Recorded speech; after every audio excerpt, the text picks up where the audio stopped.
वारंगल जिला सीटू वारंगल जिला सचिव मुकेरा रामास्वामी ने मांग की है कि संसद की बैठक में संविधान निर्माता बी.आर. अम्बेडकर पर अनुचित टिप्पणी करने के लिए केंद्रीय गृह मंत्री अनुषा को अपने पद से इस्तीफा देना चाहिए या देश के लोगों से माफी मांगनी चाहिए।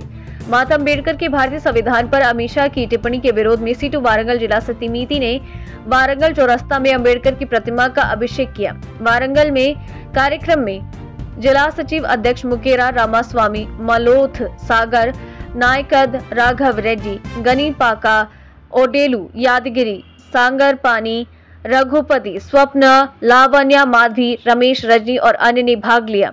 अमित शाह ने कहा कि ये खेदजनक है कि उन्होंने ऐसा कहा और उन्होंने मांग की है कि वो तुरंत अपनी टिप्पणी वापस ले, अन्यथा उन्हें देश की जनता को जवाब देना चाहिए।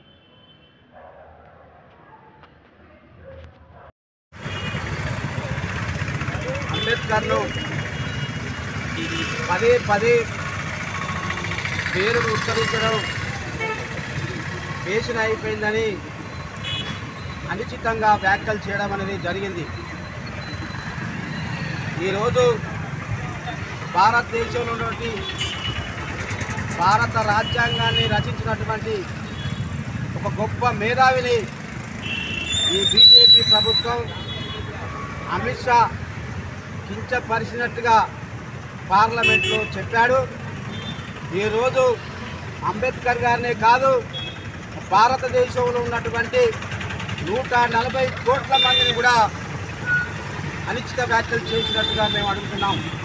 ఎందుకోసం అంటే ఈరోజు భారతదేశంలో ఉన్నటువంటి రాజ్యాంగాన్ని కావచ్చు, అదేవిధంగా ఈ భారతదేశంలో ఉన్న ప్రజానికానికి ఆయన రాజ్యాంగాన్ని రాసినటువంటి ఒక గొప్ప మేధావిని ఈరోజు నువ్వు అనవసరంగా అనిశ్చిత వ్యాఖ్యలు చేసి ఈరోజు ఈ భారత రాజ్యాంగాన్ని కూనీ చేయాలనే ఉద్దేశంతో నువ్వు కుట్రలు పంచుకున్నటువంటి పరిస్థితి ఉంది।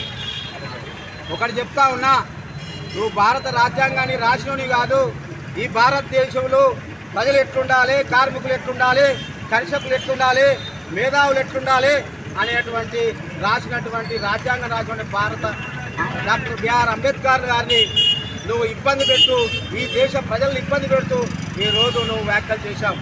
నువ్వు చేసినటువంటి వ్యాఖ్యలు దీని వెనకాల ఏముందంటే ఈ భారతదేశంలో ఉన్నటువంటి రాజ్యాంగాన్ని కూనీ చేయాలి, నీకు అనుకూలంగా, పెట్టుబడిదారులకు అనుకూలంగా, కార్పొరేట్ శక్తులకు అనుకూలంగా ఈరోజు రాజ్యాంగాన్ని మార్చే విధంగా ఈరోజు నువ్వు ప్రయత్నం చేస్తూ ఉన్నావు।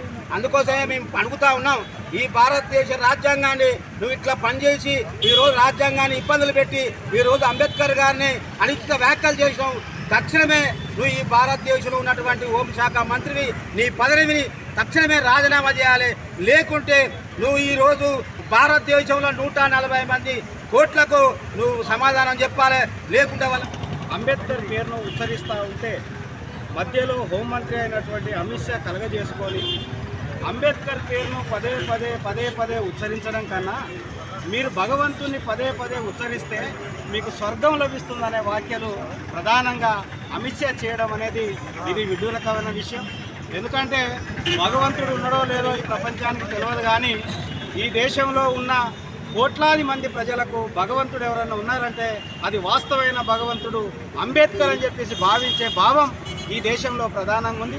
ఎందుకంటే అంబేద్కరు ఒక మనిషి రూపంలో ఉన్న వ్యక్తి, కానీ ఈరోజు శిలలను రాళ్లను మొక్కే అమిత్ షా ఈరోజు అంబేద్కర్ని అవమానిస్తూ మీరు అంబేద్కర్ను మొక్కడం కన్నా రాజ్యాంగం భగవంతుని యొక్క స్వరూపం అన్నట్టు మీరు మొక్కితే స్వర్గానికి పోతున్నట్టు అమిత్ షా వాక్యాలు ఈరోజు దుమారం లేపుతా ఉన్నాయి। ఈ వాక్యాలను వెంటనే అమిత్ షా వెనక్కి తీసుకోవాలని చెప్పేసి ఈ సందర్భంగా డిమాండ్ చేస్తూ ఉన్నాం। ఎందుకంటే ఈరోజు భారత రాజ్యాంగాన్ని రచించిన అంబేద్కరు ఈ ప్రపంచంలో చాలా గొప్ప మేధావి।